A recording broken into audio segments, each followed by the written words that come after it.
I'm Ashy. Today I'm doing a painting for a teacher's gift. I'm really horrible at doing teacher gifts, so I thought that I'd paint something that I could then make prints of and frame them for my kids' teachers going forward.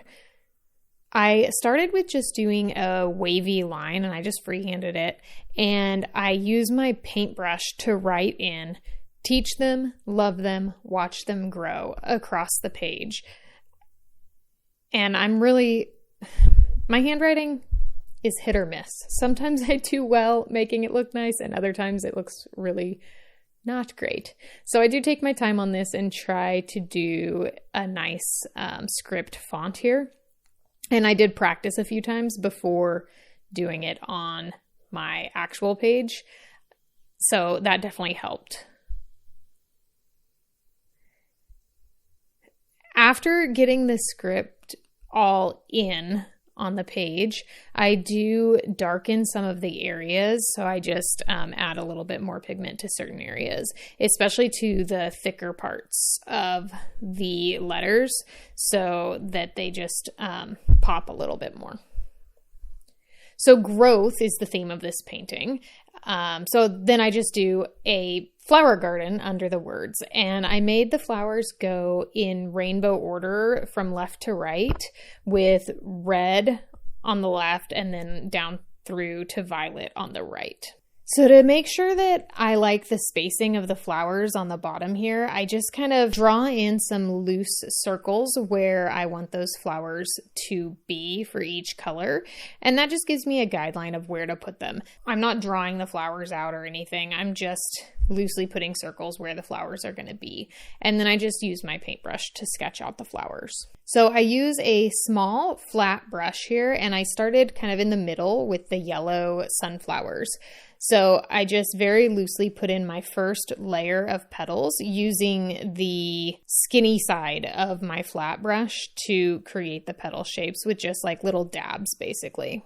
Then I spatter in some orange paint for these like fluffy ball-shaped orange flowers. I looked all these flowers up. I can't remember now what they are called, but I just like Google searched orange flowers and picked the ones that I liked the best. And they're all native. I'm in Texas, so these flowers are all native to Texas.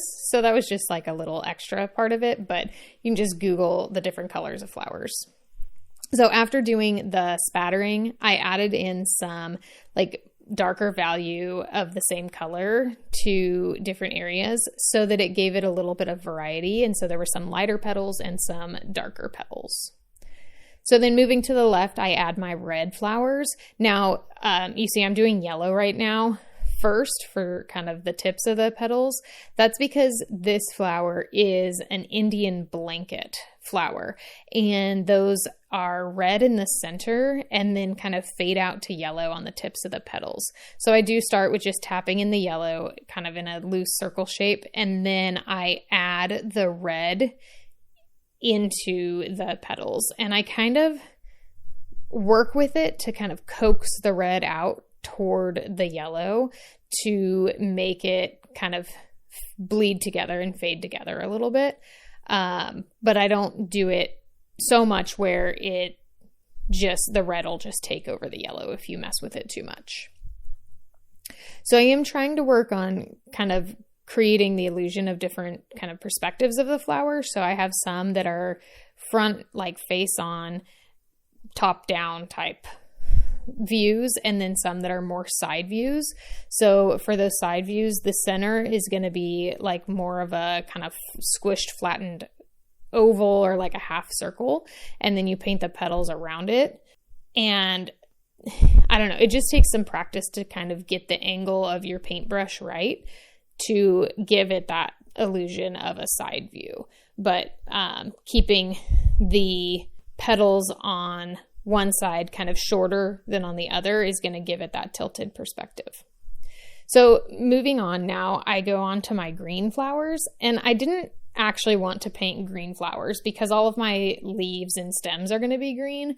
So I went with a white flower with a green undertone. So I just mixed up a super, super pale green with just tons of water, and I kind of sketch out the edges of my petals with those and then tap some of it in the middle to create the white flowers here.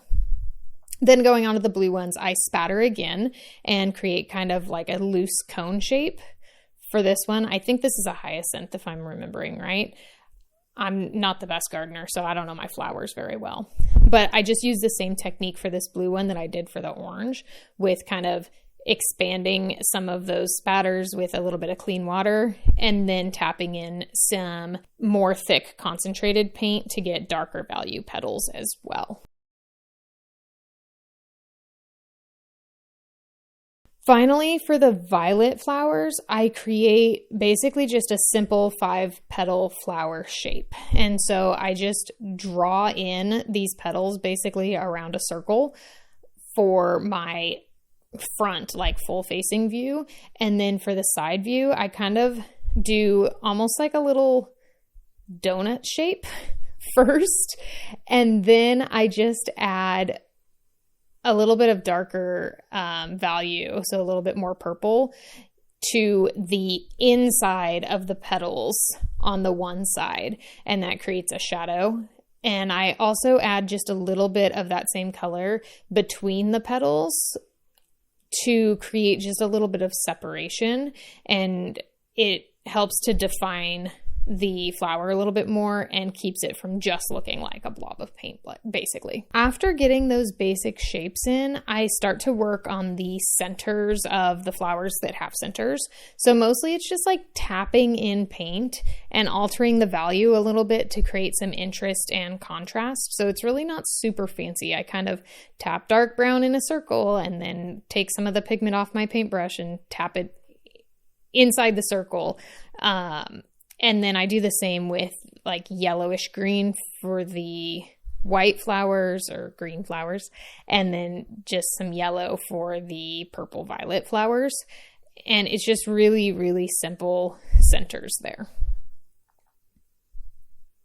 I then mix up an olivey green color to use for the stems and leaves.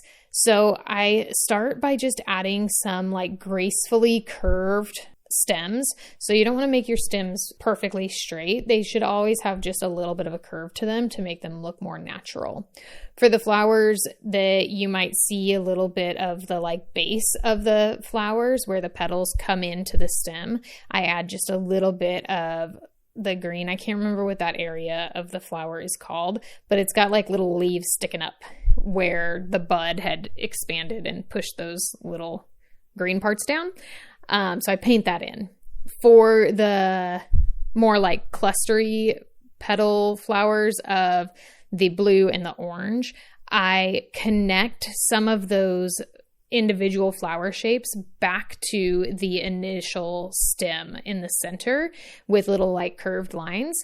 And you don't have to do that for every single blob of color.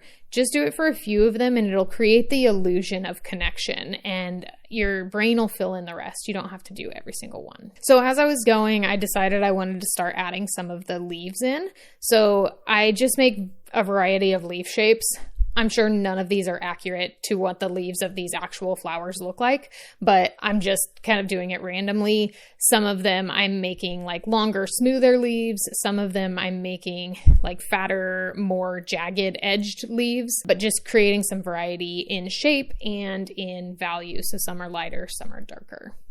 And then I just sweep in some grasses from the bottom of the page. And I'm doing that just to kind of fill up the bottom of the page just a little bit more. And it also kind of grounds the painting slightly. So it makes it heavier on the bottom, which makes the composition a little bit more pleasing to the eye. When I hit these yellow flowers, I did draw on the stems or paint in the stems. And you see I went over a few of them so that some of them were darker and others were lighter. And then I go in and add another layer of the yellow petals. So this is a much more concentrated version of the yellow.